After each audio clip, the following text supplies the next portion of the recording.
শুভকামনা নিয়ে একটা গল্প বলে আমি 6 নম্বরে যাচ্ছি।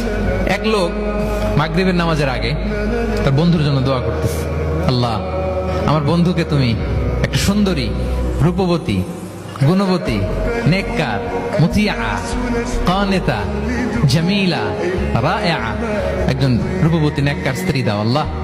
কতদিন ধরে তার বিয়েটা ঝুলে আছে, আল্লাহ তুমি ব্যবস্থা করে দাও, সুন্দরী, নেককার, আল্লাহ আল্লাহ।